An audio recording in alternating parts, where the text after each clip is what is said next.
Good evening, everyone. It is 6:30 p.m., so I am going to get us started this evening. Just want to welcome you. My name is Leslie Wegener, and I am president of the League of Women Voters of the La Crosse area. On behalf of our members and also this evening's co-sponsor, the Dane County League of Women Voters, we want to thank you for joining us for tonight's program. We especially want to thank our speakers for accepting our invitation to educate us about the concerns Wisconsin residents have about potential impacts of major data centers being located in our state. For those in our audience who are unfamiliar with the League of Women Voters, we are a nonpartisan political organization that encourages the informed and active participation of citizens in government. We also work to increase understanding of major public policy issues and influence public policy through education and advocacy. On the issue of data centers, League's interest in raising public awareness is grounded in our broader positions on natural resources, water, and land use aimed at balancing development with environmental protection. So, yes, we'll be hearing about environmental impacts tonight and also a whole lot more, such as the regulatory bill passed by our state assembly in January and yesterday's public hearing by the Public Service Commission on a proposed tariff system. With that comes the disclaimer that the findings and information presented this evening are those of our speakers and not necessarily representative of the League of Women Voters. So quickly, I wanted to provide an overview of tonight's programs.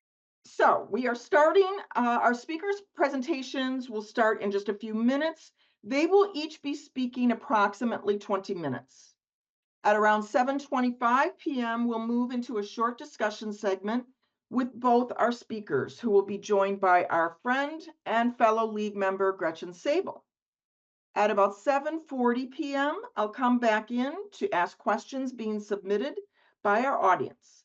For the Q&A, we ask that you please use the Q&A button on the bottom of your Zoom screen to type in your questions. Throughout the program, I will be monitoring the Q&A screen and collecting those questions for discussion, which is why you may see them move off the main screen. Questions will be asked in the order received as much as possible, and I'll combine questions that may be similar or rephrase for clarity if needed. We are grateful to have such a large audience tonight, and we'll cover as many questions as possible before our time runs out. At around 7:55 p.m., we'll begin to wrap things up with a few final statements and additional resources. Also, as we want to make you aware, tonight's program is being recorded, and the recording links will be available later on our League websites. That way you can share or watch later if you wish, and we'll post that information on our closing slide as well. So let's get started. I am turning things over to Martha Stamper from the Dane County League, who will be introducing tonight's panel of speakers. Hello, my name is Martha Stamper, and I'm the program director for the League of Women Voters of Dane County. And it is my honor to introduce our two speakers, followed by our moderator. First, our first speaker will be Michael Greif, who is a legal fellow at the Midwest Environmental Advocates, where his work has focused on the legal pathways to safeguard Wisconsin's air, water, and climate. Michael is a graduate of the University of California, Berkeley Law School, and lives in Madison. He will be followed by Amy Barrow. She oversees Clean Wisconsin's external communication strategies, including media relations, public relations, content marketing, digital advertising, and social media. She's also host Clean Wisconsin's State of Change podcast. Amy has worked as an award-winning journalist in television, print, and radio news, and she leans on that vital storytelling experience every day. After our two speakers, we'll go to the group discussion section, and that will be moderated by Gretchen Sable, who Hello. who spent 35 years working in environmental programs for the state of Minnesota, retiring in 2014, when where after she started her second career with the League of Women Voters. She became the first chair of the League of Women Voters Upper Mississippi River Region, which was formed in 2015, and has served on the board since. Her current role with UMRR is as communication director, where she manages the website, writes blog posts, and sends out the monthly newsletter. Gretchen is also the president of her local league, the League of Women Voters of ABC in Minnesota. And with that, let me get started. And I'll turn it over to Michael Greif. Let's listen in and see what he has to say. Thank you, Martha. Just okay. Can everyone see my presentation? Yes, we can see it. Great. Okay. Thank you. Um, so as was mentioned, I'm Michael Greif. I'm a legal fellow with Midwest Environmental Advocates, and I'm going to be talking today about hyperscale data centers in Wisconsin, and I'll explain a little bit about what that term hyperscale means in just a moment. But first, I want to introduce my organization. Midwest Environmental Advocates is a nonprofit law center that combines the power of law with the resolve of communities facing environmental injustice to secure and protect the rights of all people to healthy water, land, and air. We're based in Madison, and we work pretty much exclusively in Wisconsin, focusing on a variety of environmental challenges that uh, threaten our state. And I'm a legal fellow. I've been with MEA for about a year now. And a lot of my work over the last year has focused on this ongoing data center boom. So just to start off, it's helpful to be precise about what we're talking about when we're talking about data centers tonight. So a data center at its core is just a building that holds networked computer servers. You can think of it as a, a room to a warehouse of varying sizes that is just filled with computer servers. And historically, these have been around for decades, ever since we've had digital infrastructure, things like the internet. But historically, they were fairly small and nondescript. They were the kind of thing that you might just find in the basement of an office building, or you might find in a small warehouse looking building somewhere in your city. But it's not something that would stand out or that you would really notice. But that has been changing in the last few years here in Wisconsin. And really, what's behind that change is the change in the technology. The last few years have seen the development of artificial intelligence and machine learning. These are things like large language models like ChatGPT, Google's Gemini, um, and they require even more and more computing power. And as a result of that, the data centers are getting larger and larger. There's also been increasing resources turned to cloud storage.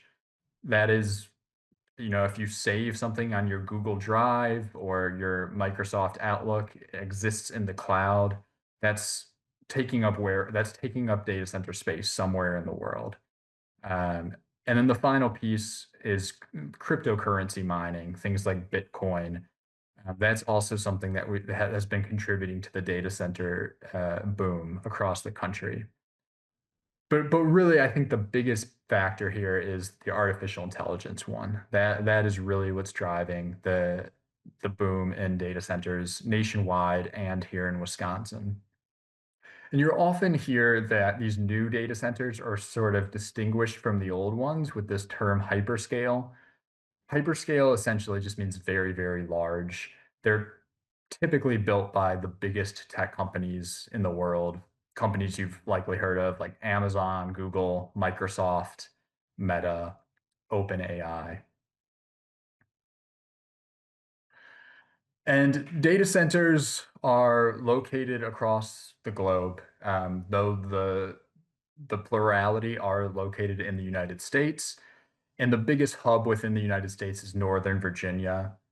That's been the sort of data center capital of the world for the last few decades, just outside of Washington, D.C. And there's a variety of historical reasons for that, um, but it remains the biggest location of data centers in the United States. Texas and California also have fairly large numbers of data centers. But really, in the last few years, we've seen this trend go nationwide, where these hyperscale data centers are being proposed in places that they weren't necessarily located before, and Wisconsin would fall into that category. So it's really since 2023 that these companies and these very large facilities have been coming to Wisconsin, and there's a few reasons for that. The first one is in 2023, Wisconsin adopted a sales tax exemption for large data centers, which means when a tech company builds a large data center in Wisconsin, they don't pay sales tax on pretty much all of the equipment that goes into that building. They don't pay sales tax on the computers, they don't pay sales tax on the cooling equipment, they don't pay sales tax on the energy that powers the facility. So that was adopted by the legislature and signed by Governor Evers in 2023, which is coincidentally the same year when Microsoft announced it was going to be building its hyperscale data center on the Foxconn site in Mount Pleasant, which really was the first one of these facilities to come to the state.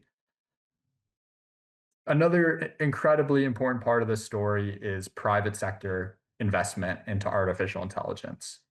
When ChatGPT was released in November of 2022, it spurred huge amounts of private investment into developing artificial intelligence. These tech companies, they see it as the future. They see it as an enormous source of money. Um, and building the data centers is really building the physical infrastructure that's needed to power these increasingly large and powerful artificial intelligence models. And the final piece here, which I think I would be amiss not to mention, is that Wisconsin's electric utilities have been actively recruiting data centers to come to Wisconsin. And we'll talk a little bit more about why that is, but essentially it's because they are very, very large users of energy. And the electric utilities, your Alliance, your We Energies, they see it as a way to increase their profit here in Wisconsin. So that's the situation that we're facing. And I want to talk a little bit about Midwest environmental advocates' concerns about this data center boom. And this is certainly not an exhaustive list, but I'm going to focus in on these three areas, both because it's where most of my work has been and because I think these are some of the biggest concerns we're seeing in the state right now. So those concerns are energy use, affordability, and transparency. I know that Amy is going to focus on particularly energy use, so I'll move through that briefly.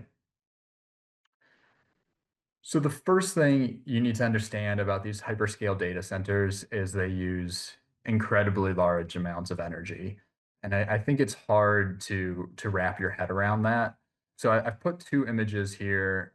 One is the Vantage data center that is now under construction in Port Washington, just north of Milwaukee. That data center, that single energy customer, is going to use more energy than all of Milwaukee County. So we are not talking like the same amount of energy as a factory or a, a large office building. We're talking orders of magnitude more energy than that. And there's a lot of statistics that are floating out there to try to explain how much energy that is. But really the first thing to know about these facilities is their energy use is off the charts. They will be the largest energy consumers Wisconsin has ever seen by an order of magnitude, essentially. And when it comes to energy, you'll see that the tech companies and the utilities, they understand that there's concerns because of how large the energy use is, and they'll say a lot of good sounding talking points to try to alleviate those concerns. So tech companies like Google and Microsoft, they have sustainability pledges, they have clean energy goals. So they'll say things like this facility will be powered by 100% clean energy. They'll say, it's going to use very, very little water. And they'll say that we're going to pay our fair share for all the energy equipment that needs to be built to power the facility. That's the promise. But the reality that we're seeing on the ground is certainly more nuanced than that. Across the country, we're seeing delayed coal plant retirements. These are coal plants that were slated to be retired, often because they're very expensive to keep running and they're very polluting of the local communities. Not to mention they contribute to global climate change. And we're seeing across the country those coal plants are remaining open longer because of data center energy demand. And the Trump administration has been very explicit about keeping these plants open for the purpose of serving data centers. We're also seeing a rush to build new gas-fired power plants across the country. And gas, to a lesser extent than coal, but still has many of the same problems when it comes to emitting harmful local air pollution and contributing to global climate change. And we're seeing new gas plants proposed in Wisconsin as well, particularly in southeast Wisconsin, where several of these data centers are located. And then there's also significant concerns about affordability and transparency. We'll talk tonight about what the Wisconsin's Public Service Commission is trying to do to ensure that the public is not paying for the energy demand of these data centers. But the truth is, a lot of these plans are being developed in secret by the tech companies and the utilities. They're being developed behind closed doors and then presented to the public as the only option on the table. We're also seeing the tech companies very aggressively hide their total energy use from the public. And I'll talk a little bit later about a lawsuit that MEA brought to try to address that concern. So I want to turn to affordability here. And when I'm talking about affordability, I could mean a few things, but really what I'm going to focus in on is energy bills, the energy bills that residents and small businesses pay every month. So Wisconsin's electric utilities like We Energies, like Alliant, they are building billions of dollars of new electrical generation and transmission. So these are high voltage power lines, these are new gas plants, these are large solar farms or wind farms, and these are being built across the state. And we're talking truly billions of dollars here. And typically the way utilities pay for that is they build the infrastructure and then they recover the cost through customers' energy bills, which means the cost of that infrastructure is sort of socialized across all of the customers of that electric utility. So when you're paying your energy bill every month, you're paying for the coal plant that was built in 2005. You're paying for the solar farm that was built in 2015. You're paying for the transmission lines that connect all of those things. And because these tech companies and these data centers are building such enormous facilities that use such large amounts of energy, there's going to have to be billions of dollars spent just to serve those single customers. And if the status quo is followed, all of us would end up paying for that. Because historically, most customers were small enough that when a new customer joined the grid, it didn't really matter if all of us paid a part of that. But these new customers, these data centers are so large that they risk dramatically increasing our energy bills because of their energy demand. And it's worth noting that the utilities and the tech companies have come up with proposals to protect consumers from those increased costs. And those proposals are before Wisconsin's Public Service Commission right now. And there remain serious questions about whether those proposals are adequate to truly protect customers here. So these are just two of the proposals that are before the Public Service Commission right now. We Energies and Alliant are the utilities that are citing large data centers in their area, and they've come up with various approaches to try to protect consumers here. So We Energies has developed what they call the Very Large Customer and Bespoke Resource Tariff. They had a public hearing on this just yesterday at the Public Service Commission, and you can still submit written comments on this until February 17th. And it gets very complicated. It's on its face, it sounds simple to say the data centers should pay, other customers shouldn't, but really the devil is in the details. It gets quite complicated quickly.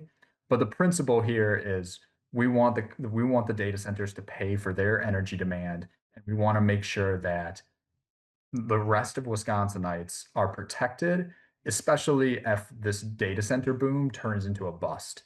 If this is a bubble and it bursts, and some of these technologies don't turn out to be as profitable as the companies think they're going to be, then there might be significant concerns for who ends up holding the bag for all that infrastructure. Alliant has taken a slightly different approach. They have formed an individual contract with Meta, which is the tech company that has a data center in Beaver Dam. And they have a public hearing coming up February 24th at 1 and 6 p.m. You can also submit written comments in that hearing.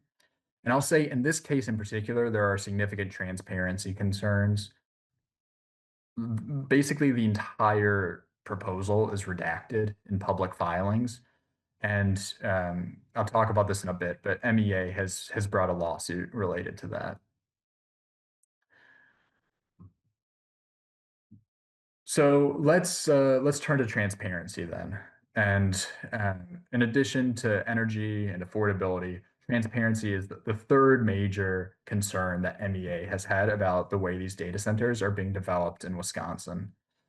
And we have filed 2 lawsuits over the last year trying to force disclosure of the environmental impacts of these data centers. I'll talk about that in just a second. But first, I want to sort of walk through what we're seeing. These tech companies and the developers they sometimes partner with, they really like to try to keep things secret. And they have a variety of tools in their toolbox that they use to do that. So the first one we've seen is non-disclosure agreements. These are signed between the tech company and often local government officials. And they say things like, you can't acknowledge that this project exists. You can't acknowledge what company is behind it. You can't acknowledge the existence of this NDA. And they'll sometimes enter into these agreements a year or so before this project is ever publicly discussed. And that raises significant concerns. Local officials are supposed to represent the community that they serve. And if they've entered into an agreement that binds them to hide a very large project from their community, it raises serious questions about their ability to actually serve their constituents. Another strategy that we've seen is the use of anonymous LLCs or limited liability corporations. Essentially, what we're seeing is everyone knows who Amazon is, everyone knows who Google is.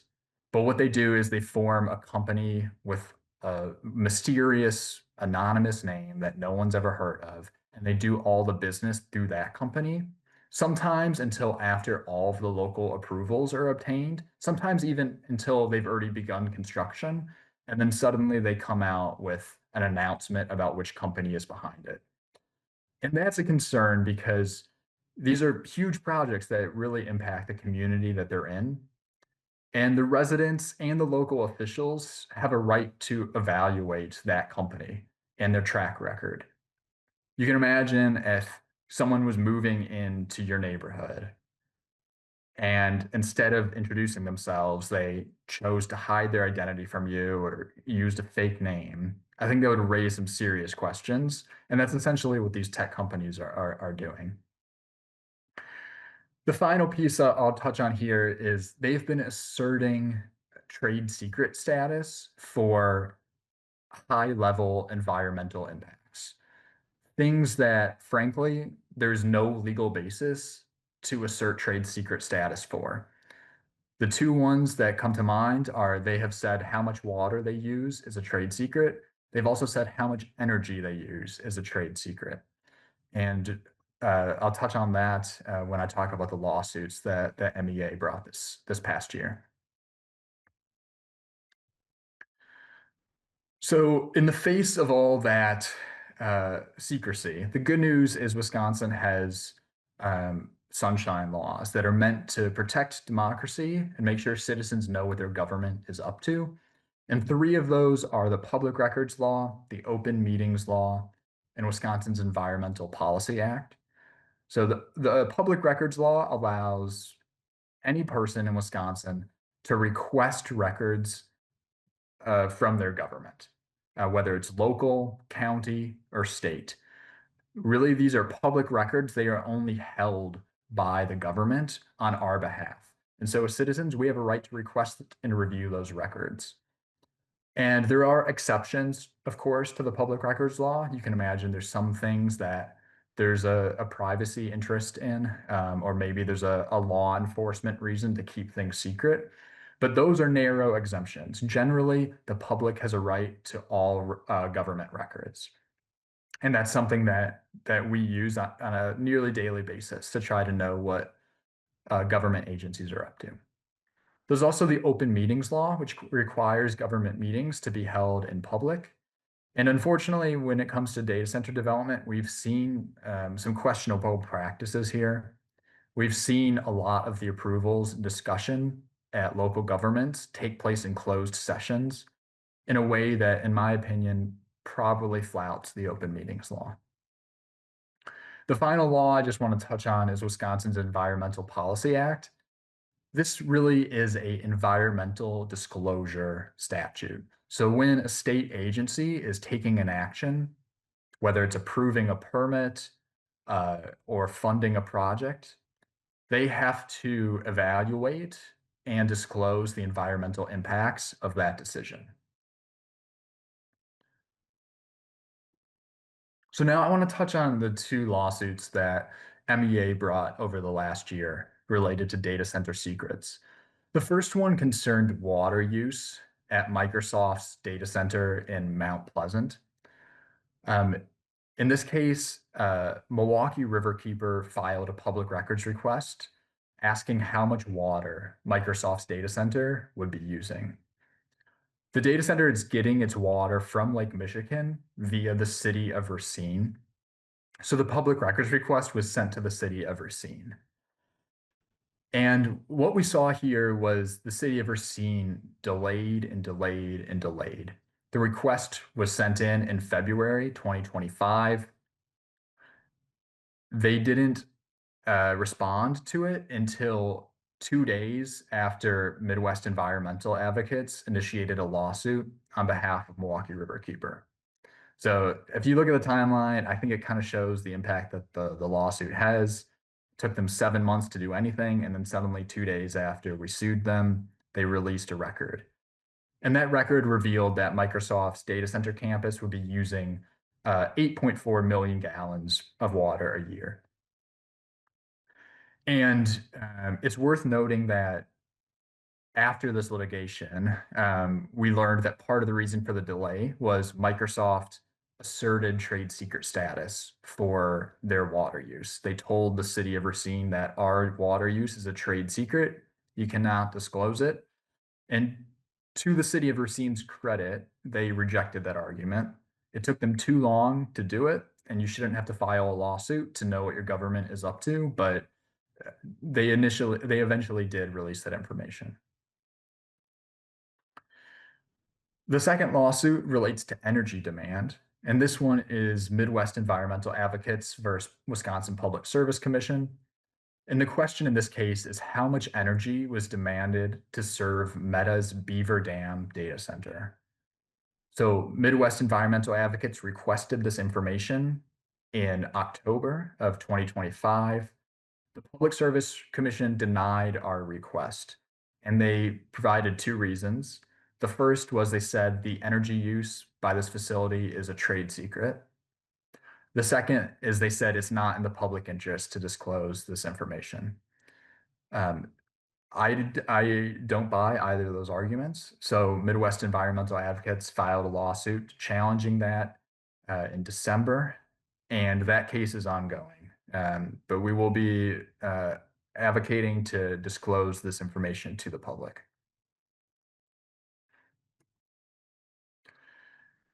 And then I just want to finally talk about, I guess I want to end on a positive note and talk a little bit about community engagement. Now, this has become a very hot button issue in the state, and we've seen a lot of local communities get very involved when there is a data center proposed.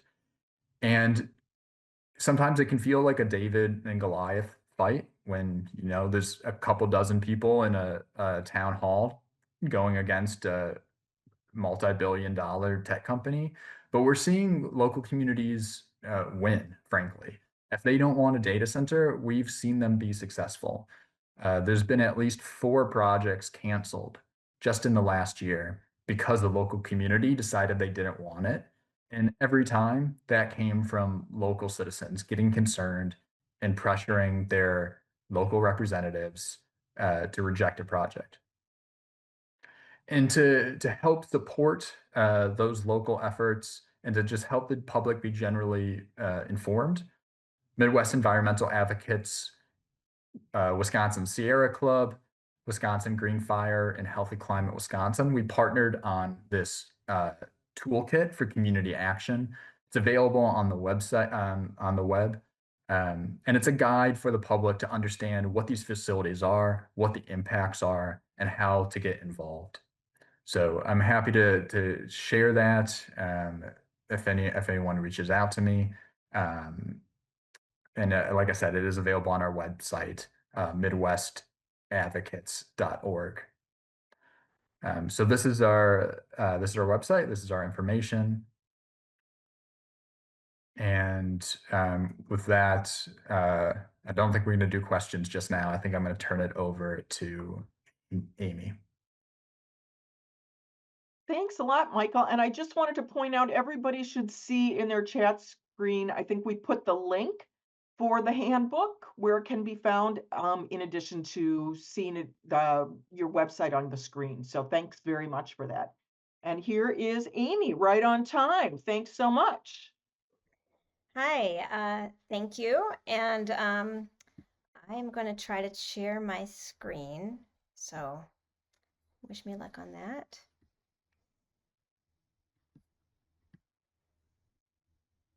Let's see if that worked.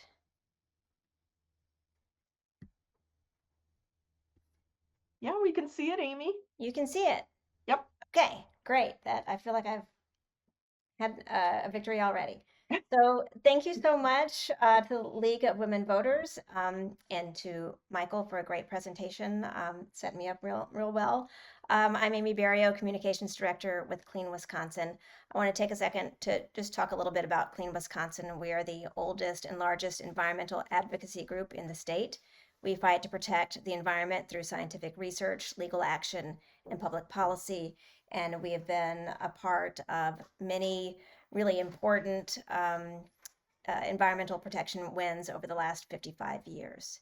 So when we think about protecting the environment right now, protecting our land, our water, our air, it's hard to think about any of that work without thinking about the global climate crisis that we're all facing. It touches almost everything that we work on every day. And we know that the time that we have to make a meaningful difference in the climate crisis is starting to run out. We need to act fast. The most important thing we can do right now to act fast, the cheapest, the quickest way to reduce greenhouse gas emissions is to reduce energy demand. So we need to be doing everything we can to reduce that energy use and really use only what we need. And that's why in the Inflation Reduction Act, President Biden's big climate law that passed about 4 years ago now, you saw so many programs aimed at reducing energy use. So insulation, efficiency programs, appliance efficiency, things like that, because this is the very, very first step when it comes to fighting climate change. It's reducing emissions by reducing energy demand. And into this critical moment in human history, when we have to act so fast, we have to do these things that are so critical, walks AI, or I should say runs AI, because it's coming at us very, very quickly. As Michael explained, AI takes the physical form of data centers. So this is the Microsoft data center that is under construction in Mount Pleasant, Wisconsin right now. It will be the very first AI data center completed in Wisconsin. I don't have a list of all of the proposed data centers in Wisconsin because as soon as I make it, it will be out of date. We have so many proposals kind of coming and going, and those defeats that Michael mentioned in his presentation. So I want to focus on the 3 places in Wisconsin where we know data centers are going to be built. They have been approved. They are under construction. So Mount Pleasant, like I mentioned, Microsoft is building 17 data centers on 2,005 acres in Racine County. Port Washington, Vantage is building data center for Oracle and OpenAI to use. It's 1,900 acres in Port Washington. And then in Beaver Dam, Meta is going to be building a 520-acre data center. All these are AI data centers. So when we look at data centers coming to Wisconsin, we know they need a few things. And so when we think about what are the environmental harms that could happen, they kind of focus in 3 areas: energy, land, and water. Those are the needs of AI data centers. So we start by looking at the energy because so many things are impacted by energy use when it comes to our environment. And we don't have a lot of information really about how much energy these data centers are going to use. So this is the sum total of information that I have on energy use from AI data center projects in Wisconsin. Microsoft phase 1, that's that building I'm showing you right here on the screen, is going to use 450 megawatts of energy. And when it's completed, it will be the largest energy user in the state, but not for very long, because once the Vantage data center is completed in Port Washington, that phase 1 is going to be 1.3 gigawatts of energy, with the potential to build out to 3.5 gigawatts for a full build out on that campus. And so when we talk about these things, it's really hard to get people to understand how big this is because we don't toss around gigawatts in our everyday language. And so Clean Wisconsin put together an analysis to try to really paint a true picture of what this means. And so we compared the energy demand of data centers with the energy demand of a Wisconsin home, because a lot of us pay an energy bill and we kind of get how much a Wisconsin home needs. It's not an apples to apples comparison. I think there's going to be a link dropped in the chat if you want to go through the calculations that we used, but this is an approximate look at the energy use of these data centers. So what we found out was Microsoft phase 1, so that one building or set of buildings, and the Vantage full build out, that energy demand will equal approximately the energy demand of 4.3 million Wisconsin homes. And that should be a pretty eye-opening number because Wisconsin doesn't even have 4.3 million homes. We have 2.8 million housing units in the state. So this is far larger than all of the homes all across the state of Wisconsin, really in just 2 parts of the state, in 2 projects. A good rule of thumb, I think, that we came up with in our analysis is that a 1 gigawatt of data center demand equals the power needs of more than 1 million Wisconsin homes. This is a very Wisconsin-specific analysis because on average, Wisconsin homes use less energy than the national average. So this is a Wisconsin-specific number. Other ways to look at this, so that very first data center that they're going to be building in Port Washington, 1.3 gigawatts, will cause a 17% increase in statewide electricity consumption at a time when, remember, we need to be doing everything we can to use less, to save energy. And Wisconsin, indeed, up until this moment, was starting to use less energy. We were kind of flat in our demand. Now we're going to see an enormous ballooning of that. We Energies, our state's largest utility, expects to double its electricity sales in the next 5 years. We Energies serves 1 million customers for electricity. And by the time these data centers are completed, we're looking at doubling those sales for We Energies. Microsoft, it's important to note, has not disclosed the energy demands of its remaining 16 data center projects that have been approved in Wisconsin. Meta has not disclosed, as far as I'm aware, the energy demand of the Beaver Dam project. So this is concerning because it's very hard for us to understand the impact if we don't understand how utilities are planning to power these data centers and how much energy they're going to need.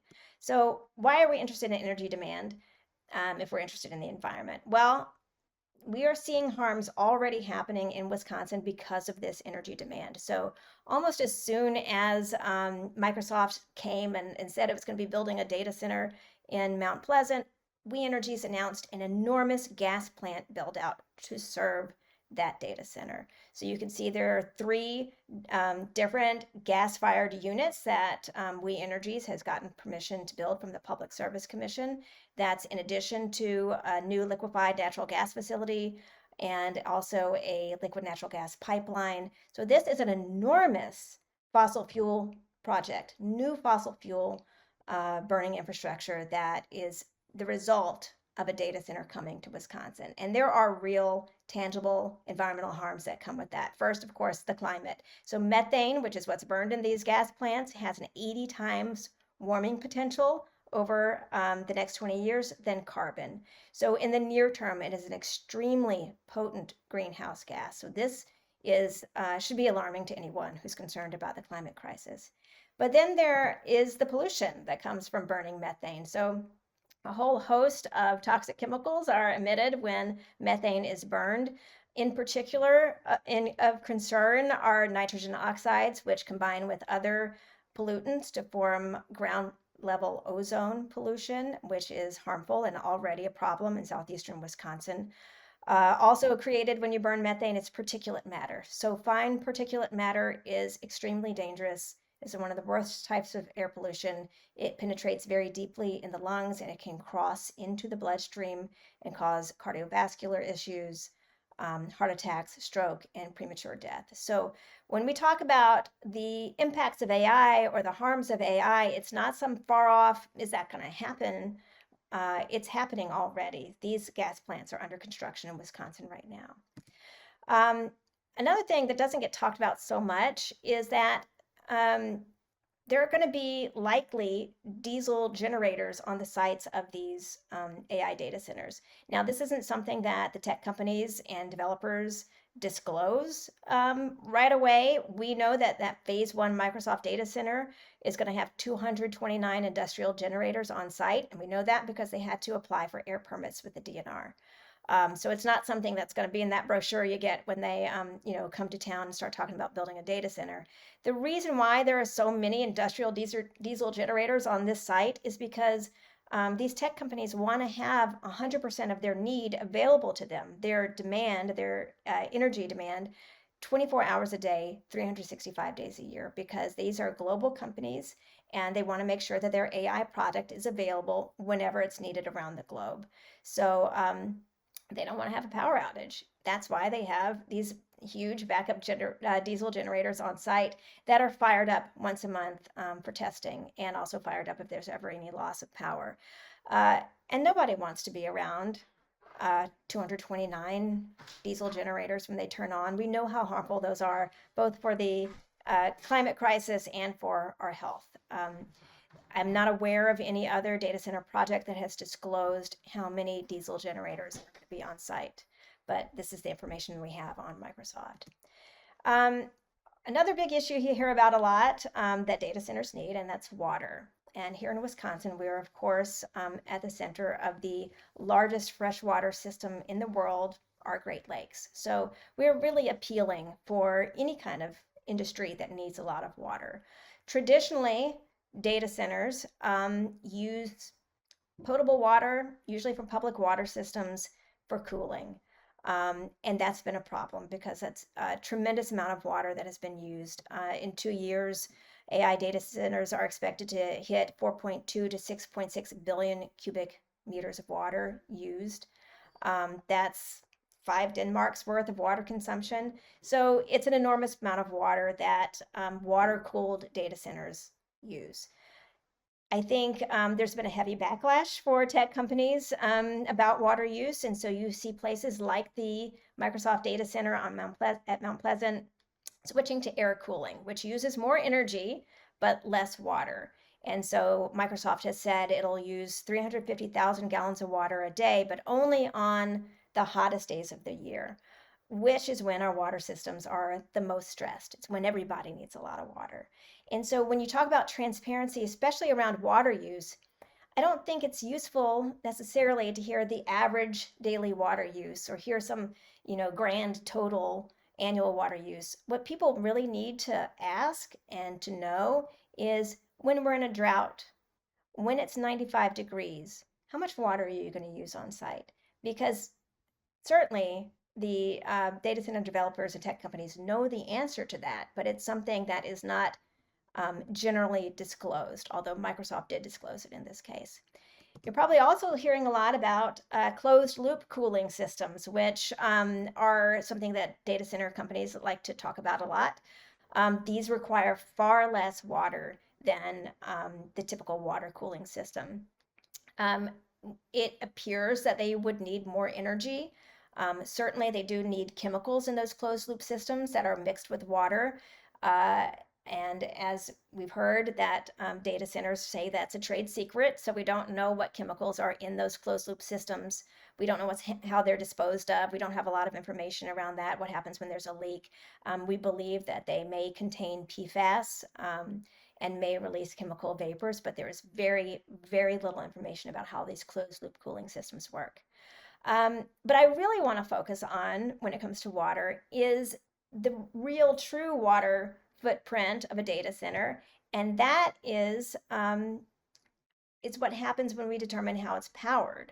So it's important to understand that the water use on site isn't all the water that a data center is going to use, because 70% of water withdrawals in Wisconsin are for power generation. And so what's really key is how much energy is a data center going to use and how is it going to be powered. So Clean Wisconsin did another analysis, and I apologize, there's a lot of words on this screen. It's really complicated analysis, but we looked at if the Vantage data center in Port Washington, if its energy needs are met entirely with fossil fuel generation, then its daily water withdrawals at a minimum would be 20 million gallons a day to meet that 1.3 gigawatts, that phase one. That's about as much water as the city of Green Bay uses in a day, or 54 million gallons a day to meet its 3.5 gigawatt demand, and that's the equivalent of 970,000 Wisconsin residents. So it's really important to understand how these data centers are going to be powered and what their needs are. And this lack of transparency from energy utilities about how these AI data centers are going to be powered makes calculating the water use impossible. And so when we talk about transparency, there are a lot of layers of things that we really need to know to understand what the environmental harms are really going to be. And it's important to note that wind and solar use no water during power production.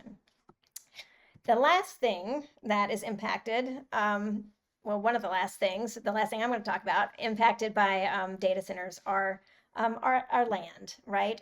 So Wisconsin, we've got space because we've got a lot of farmland, and that is one of the things that makes us attractive to data center developers. These buildings on data center campuses are really big, 500,000 square feet, and that's just one building that's full of servers. When those are built on top of farmland, which in a couple of cases in Wisconsin, that's what's happening, that farmland is permanently lost. So you're not going to be able to farm on that again because all the nutrients in the soil are killed by having a data center on top of it. Right now, we've seen no clear decommissioning plans. So what happens if technology changes in 8 or 10 years, or what happens if there's an AI bubble and it bursts? What is the plan for these enormous buildings that cannot be repurposed for anything else? They're very special purpose-built buildings. How do we recover from that when we're talking about 2,000-acre campuses? And one thing I want to just note really quickly is that when we talk about losing farmland to data centers, it makes people who support wind and solar kind of nervous, because that is what people who are against wind and solar say about wind and solar projects, that we're going to lose our farmland. So I just want to share, these are photos that I personally took. As was mentioned before, I host a podcast. The name has changed to The Defender.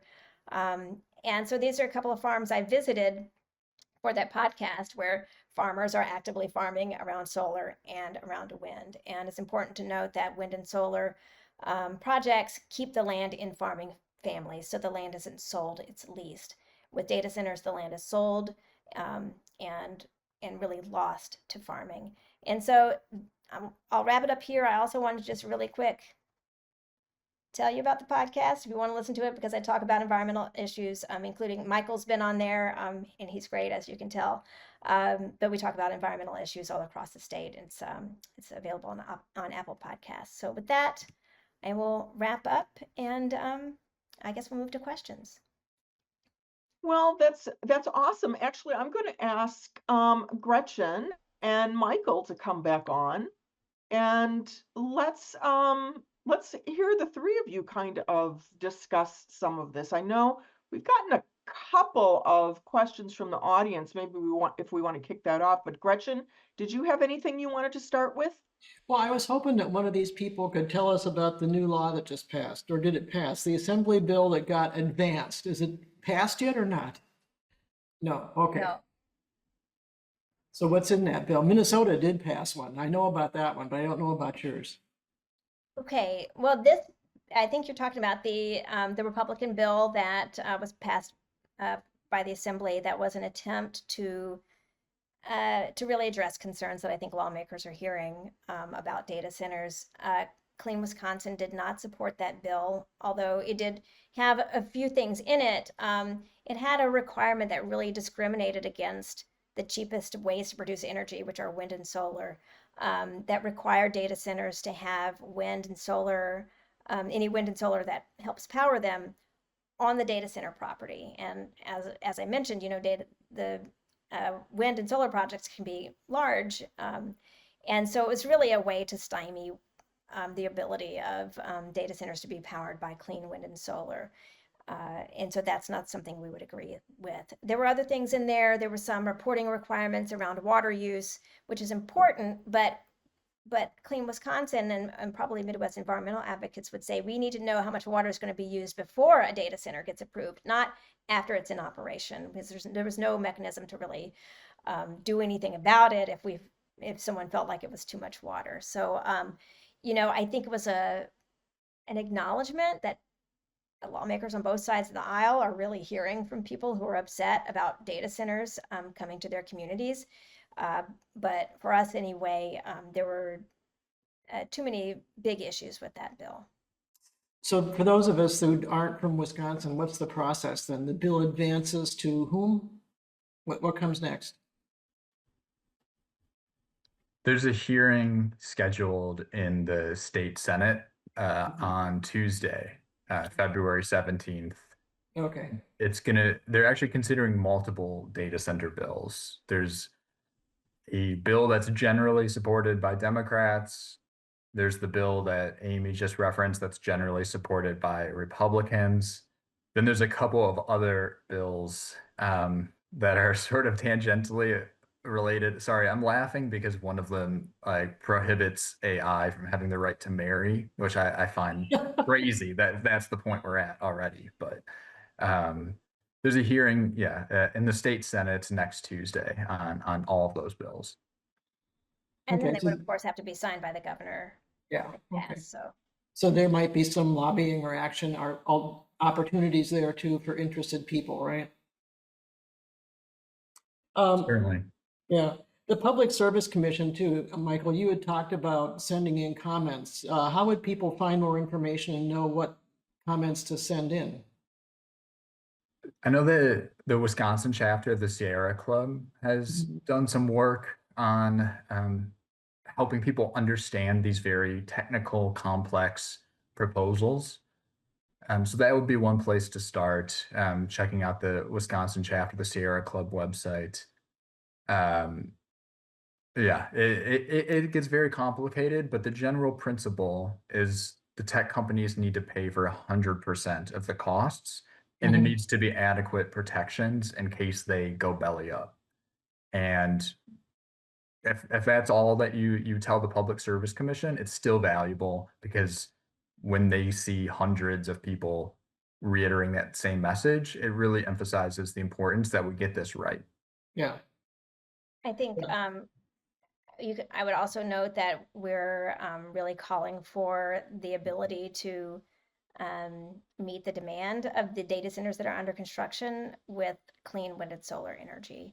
So to minimize the harm that's coming to our communities. And actually, you can get a link to comment at cleanwisconsin.org/action. okay, thank you. So one of the questions that came in was, how can ordinary citizens learn whether our local officials have signed an NDA? And, they're not going to disclose it. It's an NDA, right? Yeah, so the best way is to submit a public records request to your local government. And I'll note that even though the tech companies put in the non-disclosure agreements that you can't disclose the non-disclosure agreements, those are illegal agreements. Wisconsin's public records law takes precedent over these contracts signed by local governments and the tech companies. And the reason for that, I think, is pretty intuitive when you think about it for a second. Wisconsin has this public records law that affirms the importance to democracy of the public to be able to know what their government is up to. And if the government could get around that just by signing an agreement with anybody, then the law is effectively useless.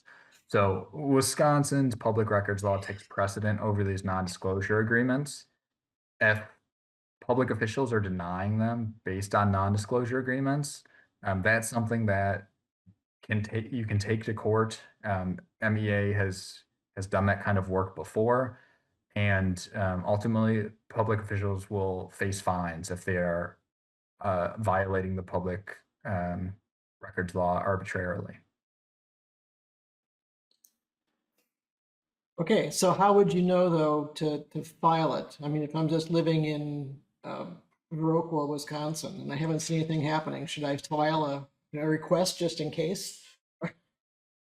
Yeah, and I mean, the first thing you might just do is ask your government if they've had any data center proposals or if they've had requests to sign a non-disclosure agreement. Okay. If you want to submit a formal request, Midwest Environmental Advocates has an open government guide on our website that includes a template request. Mhm. And for local governments, typically you would submit that to your local clerk. Every municipality in Wisconsin has a municipal clerk. They're typically the ones that handle public records requests at the local level, but the process varies a little bit from city to village to town. Sure.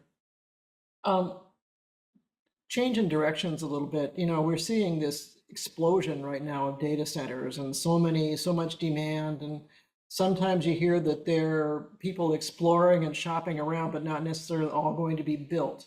And so there's that kind of idea that this is perhaps overblown, or the other side of it is, is this growth going to continue forever? Do we see this demand ever increasing, or will it reach saturation? And then we'll have what did you call them? Decaying empty buildings.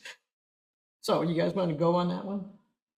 Well, I think that's the fear, right? That I've heard this compared to an arms race among tech companies where um, there's a lot of energy behind AI. There's a lot of thought that there's this great potential, but it's a bit of a gamble. Like you have to see it play out. And so, communities don't want to be gambled with. And I think that's why we're hearing so much from so many people who are concerned and upset because there's no guarantee that technology is not going to change. In fact, I think there's more of a guarantee that technology will change. And so, what will data centers be like in 15 years? Will they still be, 500,000 square feet per building, or will they be smaller? If you look at so many other things that are in our lives, they change every couple of years. And so I think these cases before the PSC are seeking out protection for consumers. We cannot just be left here in 15 years with huge power plants and all the infrastructure that comes with that and the data center buildings and nothing to show for it and consumers on the hook to pay for all that. Mm-hmm. Michael, do you have any thoughts on that? Yeah, I'm not an expert on business, but there's a lot of articles, many experts out there talking about how we might be in a data center bubble. Mm-hmm. And with any new technology, no one knows exactly how it's going to go. And even if AI as a whole ends up being profitable in the long run, it doesn't mean that every company that is building these data centers is going to still be here in 10, 15 years. Mm-hmm. I know it sounds crazy to say like, whoa, is Microsoft still going to be here? Is, Google still going to be here? But, like in the 2000s, BlackBerry was taking off. It was like one of the hottest companies out there. And then the iPhone was invented and no one uses a BlackBerry anymore. So, even if AI as a whole ends up becoming useful, if the company that built the data center in your community ends up going bankrupt, well, that's not very good for your community. So we're talking about communities and community impacts. A lot of the communities support getting these, not just for tax base, but for other reasons. The companies are going to donate this or support that cause. Is that something you guys have seen with these projects coming to Wisconsin? I mean, we've seen certainly the promise of increased revenues, increased tax revenues for small communities that in many cases don't have a lot of other sources. But it's important to understand that when you put all your eggs in one basket, when you build your whole community around one company and one data center, then that puts your community in a really high risk position because then you're counting on this one entity for everything. And so I think some communities are starting to realize that. And Michael mentioned the communities that have really start to say no to data centers because, weighing the risk, sometimes things seem less desirable than they were initially sold. Yeah, I know that down in Naperville, so just 50 miles from Wisconsin, they just voted no. The city turned them down. So that's happening a lot of places.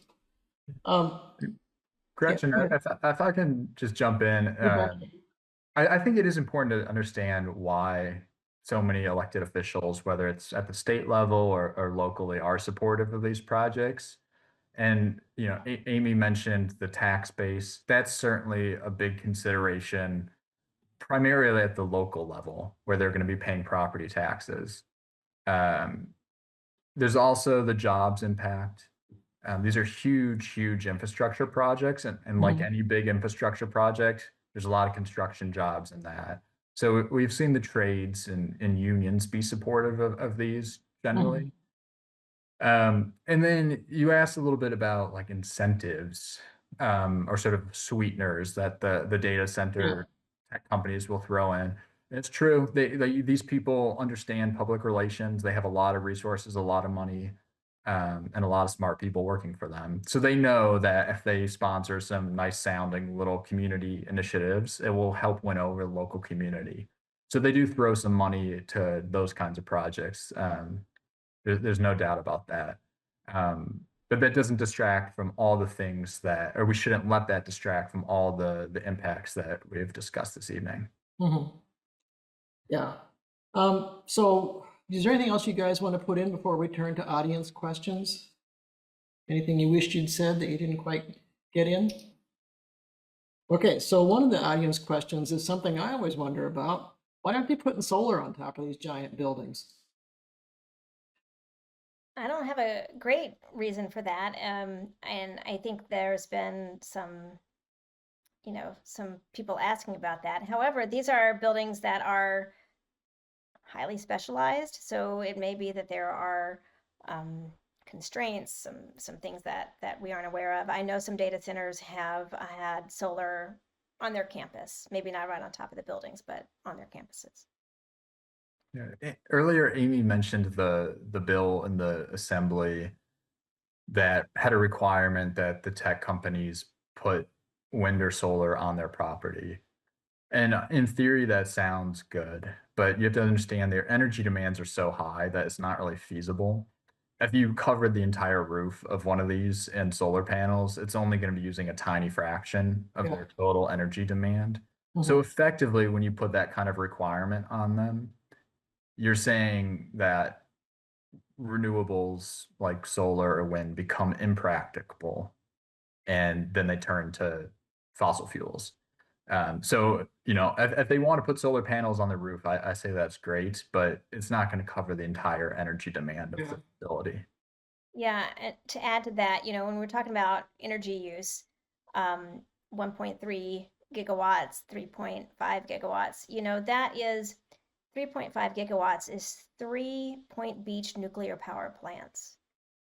It is a tremendous amount of energy. So, rooftop solar is great. I have rooftop solar, but it is not going to offset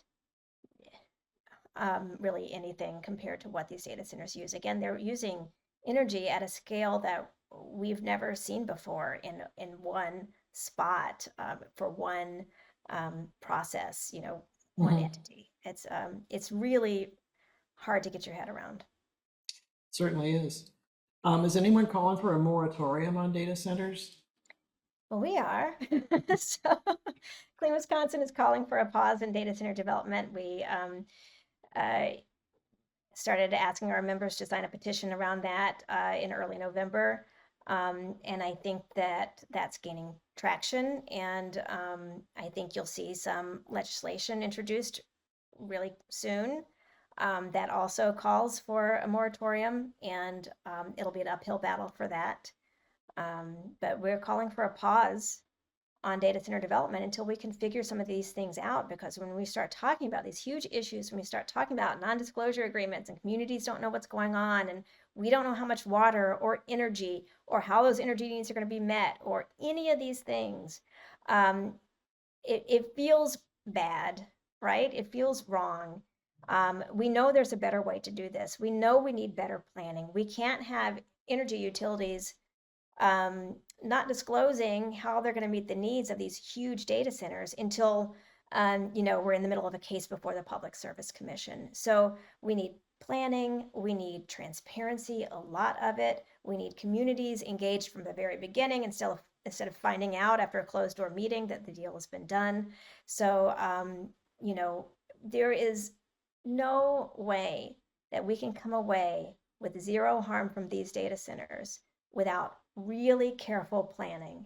When we have something coming in that's going to use more energy than all the homes in the state, we need to take a step back and say, okay, what are we doing? What are the power plants? What's going to happen? How do we meet our clean energy goals? What's going to happen in these communities? What's with all the diesel generators? We need to start asking these questions and having a real plan. Otherwise, we're going to wake up in 10 years and be like, what happened to Wisconsin? So we've been calling for that, and a lot of other now groups across the state are calling for a pause on data center approvals, and I think you're going to see some lawmakers really take that up as well. Has there been environmental review on these? EIS or anything like that? Even a generic EIS? I can touch on that. The short answer is no, not really. So I've been advocating to the DNR since last year that there needs to be an EIS done for these facilities. And what I can say is the Microsoft project was the first one, and it was unfortunately exempted from having to do an EIS by special legislation that was passed when the Foxconn development was set up. Okay. That site was specifically exempted from Wisconsin's Environmental Policy Act. So the second one was the one in Beaver Dam, and that one was done so secretively that basically no one knew it was happening until it was done. So the third one is the Port Washington one, and because of some pressure, the DNR did do a sort of EIS light. And EIS stands for Environmental Impact Statement. It's essentially a disclosure of all the impacts that a facility will have. So the DNR did do sort of a watered down version for the data center in Port Washington. That is, you know, the short answer is no. They have not done a full environmental impact statement yet. One of the things we haven't really touched on is noise. So that was an audience question here. Can there be any mitigation of the noise pollution, or have any companies addressed that? As I understand it, there's two kinds of noise. There's the normal operating hums and buzzes and things that you'd hear, but there's also when the generators kick in, then you got a lot of roaring, and they have to test them every month. So once a month, you're going to hear the generators roaring for that hour, even if nothing ever goes wrong. Yeah, that's essentially right. And it's something that local governments have some control over because they control zoning and they control setbacks. And so I know when the local government was approving the project in Port Washington, they set up a special zoning district that required setbacks to protect against noise. So you're right, these can be noisy facilities. If they're set back far enough, sort of isolated from the neighborhood, it would mitigate that quite a bit. In some other parts of the world, that hasn't been the case. I know that Northern Virginia has the largest concentration of these facilities, and sometimes they're right up against neighborhoods. And in those cases, the neighbors definitely complain. Yeah. Do you have anything on that, Amy? I was just going to say, Vantage in Port Washington has, planned out some buffers around their data center buildings, some greenery, some green spaces, some kind of rebuilt wetland spaces to try to mitigate that kind of thing. Let's see here. Leslie Wegner says that we will be providing all these links in a, so all the links that we've been talking about will be provided to you in a follow-up to today's meeting. Let's see here. Leslie, did you want to hop in and ask some questions too, or do you want me to keep rolling through these? Well, Gretchen, I think you can keep rolling. I'm trying to forward them to you as they come in. Yeah. One of the things that came in, a recent question is has any legislation been developed or introduced to address reclamation or succession if the data centers are no longer needed? Yeah, the Republican bill does address that. It does require that the facility be, decommissioned after it's no longer in use and turned back to whatever it was before. So it is something that's being talked about. My personal feeling is that's probably typically unlikely. Once one of these facilities gets built, these cost billions of dollars to build. That's probably not something you're just going to tear down and walk away from. It might get sold to someone else, but it's probably unlikely it's going to actually ever turn back into what it was before. Yep, Um, we also had a question about the role of the Public Service Commission and how can people engage with and try to influence the commissioners, I guess, on and make themselves heard to the Public Service Commission. Well, I think right now, considering that there is an active tariff case, public comment is open. It's a great time to make your voice heard at the Public Service Commission to talk about, uh, that customers should not, regular folks should not be shouldering any of the cost of these data centers. And that's a big ask, a big demand, because right now We Energies is proposing something more like a 75-25. So 75% gets covered by the tech company, 25% kind of goes to everybody else to cover, which is kind of a typical way of doing things. So now is the time to talk about that, to talk about how any data centers that have already been approved that are being built, we need to make sure that we can power those data centers with clean energy right here in the Midwest, not buying carbon credits someplace else and calling that a day. So I think that's one thing. But when we talk about the bigger picture about, a plan, Wisconsin is particularly vulnerable because we don't have an integrated resources plan, which is basically where utilities and the Public Service Commission really map out what the energy needs are and how they're going to meet them, and really do some full planning. And the Public Service Commission has real oversight over that plan. But lawmakers got rid of that plan in Wisconsin, I think, around a decade ago. So we don't have an integrated resource plan, which means we just hear from a utility here, we hear from a utility there, and then we start, kind of building stuff. So that makes us vulnerable to this in this moment, and it limits the power a little bit that the Public Service Commission has. So it's about reaching out to the Public Service Commission when they do have power, certainly. In a moment like this, when they're considering this tariff, and then soon they'll be considering there'll be a public comment period for the Alliant Energy tariff as well. But also still pressing on your lawmakers to let's get a plan. We need integrated resource planning like Minnesota has and so many other states have, like we used to have. And we need a strong ability to be able to plan how our energy system works in Wisconsin, because we're paying for energy that we don't need already. We're paying for a retired coal plant in the Milwaukee area, or one that's about to retire. We pay for these things for a long, long time. It impacts our society, it impacts our environmental health, it impacts all these things. And we cannot have these huge energy users come with no plan on how to integrate them into Wisconsin's energy infrastructure. So the Public Service Commission has power, but I think its power has been limited, and it's going to take lawmakers to give that power back. Yep, and that's interesting because one of our participants just put in a comment that says is reminding us that our Wisconsin legislature is going to be out of session towards the middle of March and not coming back in until January of 2027. So this window, I guess, for people to raise their voices on this is kind of compressed right now, isn't it? I mean, what are you guys suggesting can be done in the next couple of weeks and to kind of raise concerns? Because the data center business obviously is still going forward, whether the legislature is in session or not.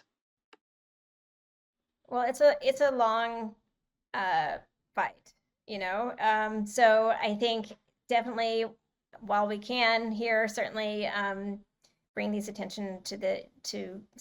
these issues to the attention of your lawmakers, but know that progress doesn't happen very quickly.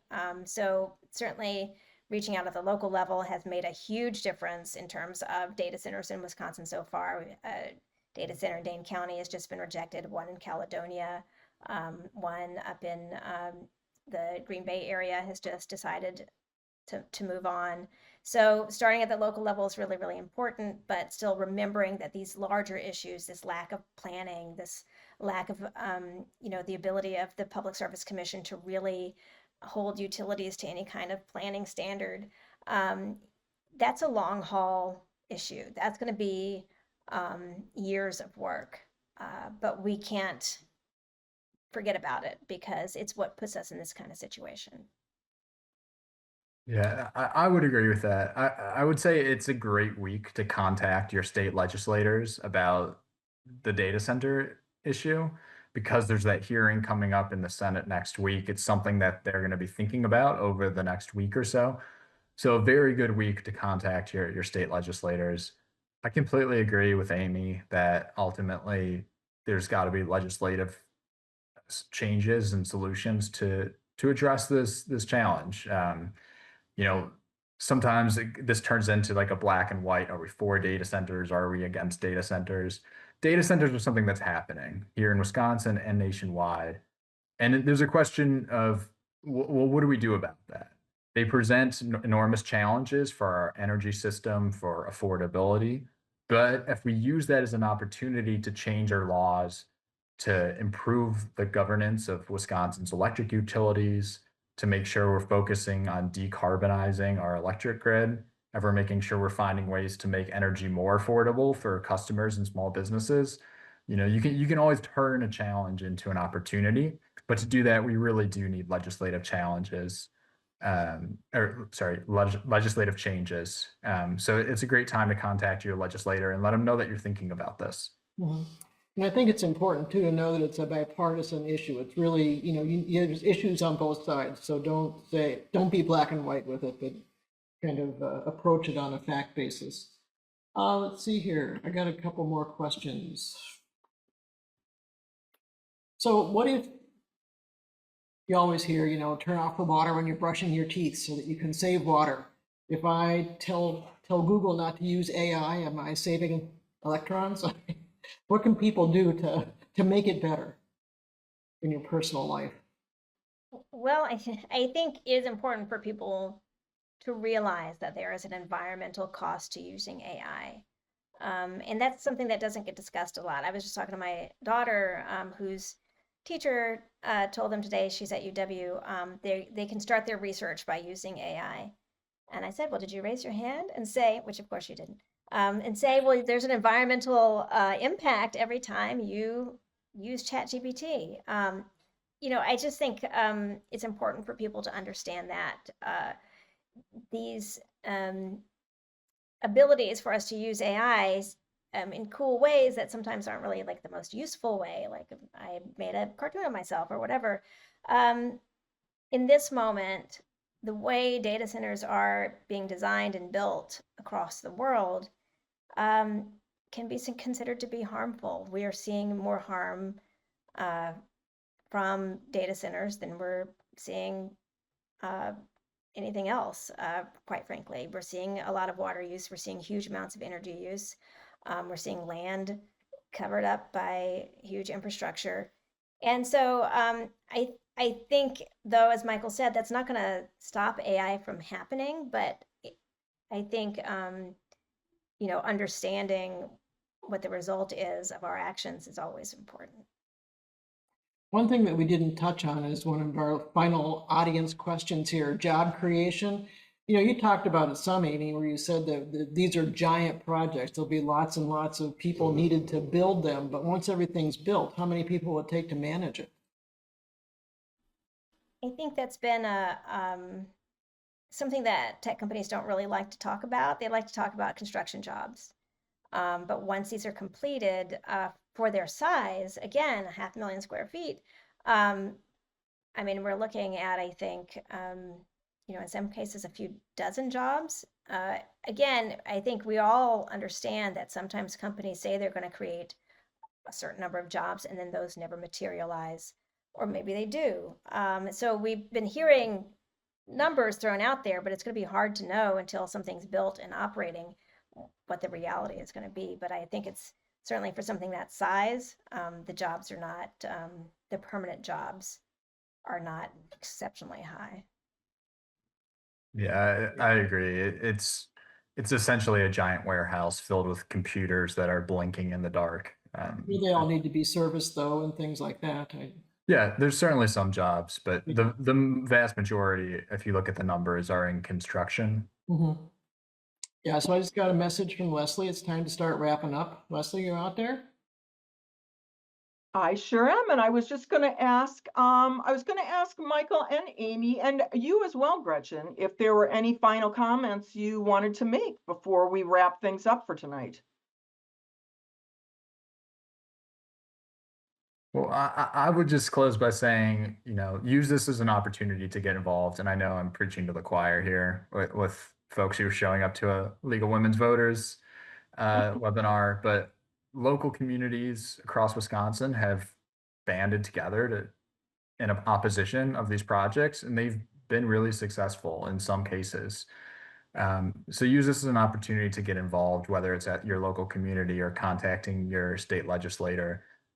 We can use this as an opportunity to do things better here in Wisconsin. Thank you. Amy? Yeah, I think that's great advice. I would say this is a moment unlike anything I've ever seen in Wisconsin, a moment where people, it doesn't matter what side of the aisle they're on, a moment where people are genuinely concerned, worried, speaking out about data centers. And it's one of the few times when I've seen people unite totally from both sides of the political spectrum at a time when we're so divided, that it's so interesting to me that data centers seem to be bringing people together in some way. And I think that's telling. So we're at a moment where, Wisconsin can really be a leader. We can really set the bar in what is expected of tech companies when they come here, in what we demand in terms of caring for our environment if a tech company is going to come here. And so this is a moment to, again, as Michael said, reach out to your friends and to your neighbors and to your local lawmakers, and really find those places to make a difference, because it's an unusual moment in this country right now, and I think it's going to mean a lot in Wisconsin. Well, I want to thank the speakers and also LWV Wisconsin or La Crosse and Dane County for putting this together. So thank you. Well, and we would like to thank all of you. I mean, we were expecting a robust discussion tonight. And thanks to all of our speakers and also to our audience tonight, we really got that. So thank you to Michael and to Amy and to Gretchen for helping decipher some of the intense debate about the data center industry in Wisconsin and showing us how and where we can learn more. So I am just going to put up here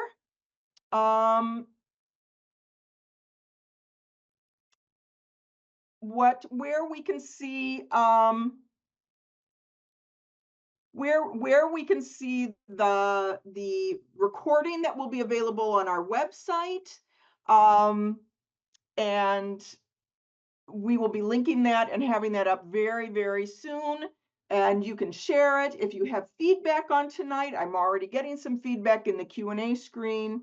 You can send it to either of these email addresses to get it either to us in La Crosse or in Dane County.